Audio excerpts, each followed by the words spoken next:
ఛత్రపతి శివాజీ మహారాజ్, ఛత్రపతి అనేది బిరుదండి యాక్చువల్గా.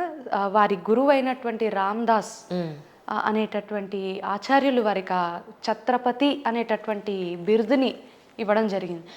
సో ఛత్రపతి శివాజీ మహారాజ్ గారి గురించి ప్రస్తావించిన ప్రతిసారి జిజియాబాయిని ఎవరు కూడా ఇగ్నోర్ చేయలేరు. రత్నాలు ఎన్నో ఉంటాయి, కానీ నాణ్యమైన రత్నం అతి తక్కువ ధరకే లభించే ఏకైక సంస్థ 6JVR. సౌత్ ఇండియాలోనే ద బెస్ట్ 6JVR. ఎందుకంటే ఒక పుత్రుడిని, ఒక బిడ్డని తీర్చిదిద్దేటటువంటి సంపూర్ణమైనటువంటి ఇది తల్లి చేతిలోనే ఉంటుంది ఎప్పుడు కూడా. The hand that rocks the cradle rules the land అంటారు.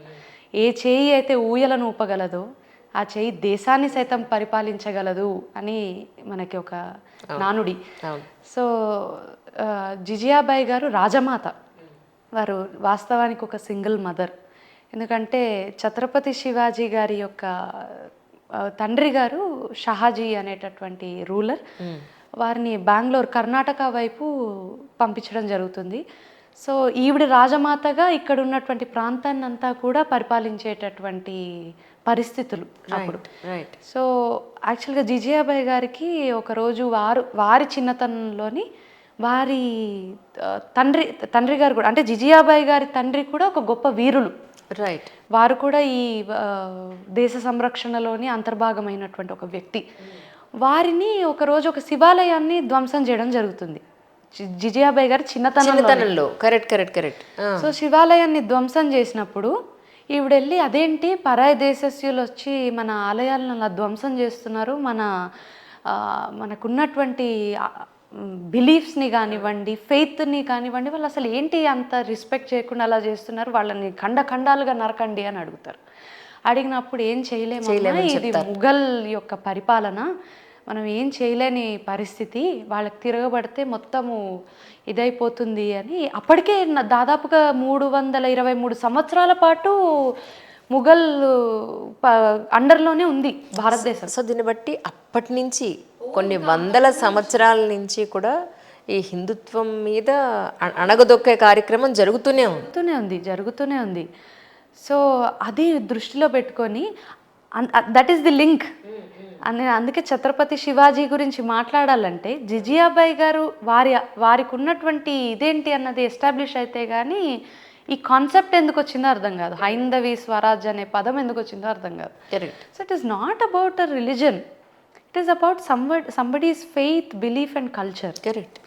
అంతే కదా. At the end of the day ఇప్పుడు when we are respecting somebody's culture and somebody's religion, it is a bare minimum etiquette to reciprocate the same respect towards others' religions. So coming to the topic, Jijabai గారు అడగడం జరుగుతుంది. అవును, వాళ్ళ సామ్రాజ్యం ఇలా వాళ్ళ పరిపాలనలో ఇలా జరుగుతుందని జరగడము మనం ఏం చేయలేమనంటే, ఆవిడ అంత చిన్న వయసులో అది గుర్తుపెట్టుకొని, నాకు వివాహం జరిగాక ఒక కుమారుడు పుట్టాక అతనిని ఒక దేశ సంరక్షణ గురించి ఒక పరాక్రమశాలిగా నేను తయారు చేసి నా ధర్మానికి గౌరవం వచ్చేలాగా చేసుకునేటటువంటి శపథం తీసుకుంటాను అని ఆవిడ తీసుకోవడం జరుగుతుంది. అప్పుడు ఛత్రపతి శివాజీ గారు జన్మించడం ఆవిడికి, ఆ ఛత్రపతి శివాజీ గారికి ఈవిడ రామాయణ, మహాభారత ఇత్యాది ఇతిహాసాలన్నీ కూడా రంగరించి వారిలోని దేశభక్తిని కణకణాల్లోని నరనరాల్లో నింపి వారిని ఒక గొప్ప వీరులుగా, ఈవిడ హార్స్ రైడర్, ఒక గొప్ప స్వోర్డ్ ఫైటర్. సో ఇవన్నీ కూడా వారికి నేర్పించి, అంతేకాదు సంభాజీ మహారాజ్ని కూడా పెంచింది జిజియాబాయి. అవును. సో ఇద్దరు దేశభక్తుల్ని, ఇంత గొప్ప వీరుల్ని, యోధుల్ని ఇచ్చినటువంటి ఒక గొప్ప మహిళా శిఖామణి ఆవిడ. సో ఛత్రపతి గారిని దేశానికి అందించి, ఆ ఛత్రపతి గారి రూల్లోని మరాఠా సామ్రాజ్యాన్ని ఎస్టాబ్లిష్ చేయడం శివాజీ గారు. ఆ ఎస్టాబ్లిష్ చేసినటువంటి ఆ రాజ్యంలోని వారి ప్రథమ గోల్ అన్నది మహిళలకి రెస్పెక్ట్ చేయడం. జిజియాబాయి గారి ప్రథమ ఆశయం ప్రతి మహిళకి పెద్దపీట వేయడం. దానికి ఒక చిన్న ఉదాహరణ ఉంటుంది ఛత్రపతి శివాజీ గారి స్టోరీలోని, ఎప్పుడు కూడా లైఫ్ హిస్టరీలోని. అది చాలామందికి తెలియదు వాస్తవానికి. ఈ మన వారిది ఒక దుర్భేద్యమైనటువంటి కోట సంరక్షణ విధానం ఉండేదండి ఛత్రపతి శివాజీ గారికి. పొద్దున 6 నుంచి 6 వరకే కోట తలుపులు తెరిచి ఉండేవి. 6 దాటాక ఎట్టి పరిస్థితుల్లో కోటని తెరిచేవారు కాదు, అస్సలు నో ఛాన్స్ అన్నట్టు. ఎందుకంటే వారికి ముగులల నుండి చాలా థ్రెట్ ఉండేది. సో ఒక హిర్కాని అనేటటువంటి ఒక మహిళ ఈ కోటలోని, ఈ రాజ్యంలోని పాలు వేస్తూ ఉండేది ఆ కోటలో ఉన్నటువంటి వాళ్ళందరికీ. ఓకే. ఆవిడికి ఒక చిన్న పాలు తాగే పసివాడు ఉంటాడు. ఒకరోజు ఈ పాలు వేస్తూ వేస్తూ వేస్తూ ఆవిడికి 6 దాటిపోతుంది, అంటే సూర్యాస్తమయం అయిపోతుంది. సూర్యాస్తమయం అయ్యాక ఎంత రిక్వెస్ట్ చేసినా ఆ కోట ద్వారాలని వాళ్ళు ఉంటారు కదా, వాళ్ళు ఎంత రిక్వెస్ట్ చేసినా ఓపెన్ చేయరు, ఆవిడ లోపలే ఉండిపోతారు. అయ్యో. సో ఇప్పుడు ఎలాగా ఈ బిడ్డని, నా బిడ్డని అని కాపాడుకోవడం ఎలాగా అనే ఒక ఆలోచనతోని ఆవిడ ఆ కోటలో ఉన్నటువంటి ఒక లోయలోంచి ఒక రూట్ కనుక్కొని రాత్రి వెళ్ళిపోయి బిడ్డకి పాలిచ్చి మళ్ళీ కోట తలుపులు తెరిచే సమయానికల్లా 6 ఉంటారు ఆవిడ. Oh my god. అక్కడ ఉన్నటువంటి ఆ ద్వారాల్ని పాలించే వాళ్ళు ఉంటారు కదా, వాళ్ళు చూసి అసలు ఏంటి ఈవిడ ఎలా వచ్చింది, లోపల కదా ఉండాల్సిన ఆవిడ బయటికి ఎలా వచ్చింది అని చాలా కోపంతో శివాజీ మహారాజ్ గారి దగ్గర తీసుకెళ్ళడం జరుగుతుంది. అక్కడ ఉన్నటువంటి మంత్రులు వాళ్ళందరూ కూడా ఈవిడ తల నరికేయాలి, ఎలా వెళ్తుంది ఈవిడ అని చాలా ఒక ఇదిలోకి వెళ్తారు అందరు కలిసి. ఈవిడ రక్తసిక్తమై చాలా భయంకరమైనటువంటి పరిస్థితుల్లో ఉన్నప్పుడు ఛత్రపతి శివాజీ మహారాజ్ గారు ఆవిడ్ని చూసి ఫస్ట్ అభినందించడం జరుగుతుంది. అందరూ ఏంటి ఈవిడ, she deserves to be punished, ఈయనేంటి అభినందిస్తున్నారు అని షాక్ అవుతారు అందరూ. ఈవిడ మాతృ ప్రేమ ఎంత గొప్పది, ఒక తల్లిగా ఆవిడ రెస్పాన్సిబిలిటీని ఆవిడ ఎక్కడా కూడా వదిలేయలేదు, అది చాలా గొప్ప విషయము. రెండవది, ఈవిడ ఒక రూట్ కనుక్కుంది, ఆ రూట్ కానీ కనుక్కోకపోతే ఎవరైనా కూడా మన శత్రువులు ఆ దారిలోంచి వచ్చేటటువంటి అవకాశం ఉండేది. సో అంత గొప్ప ఇన్వెన్షన్ చేసిన ఈవిడ.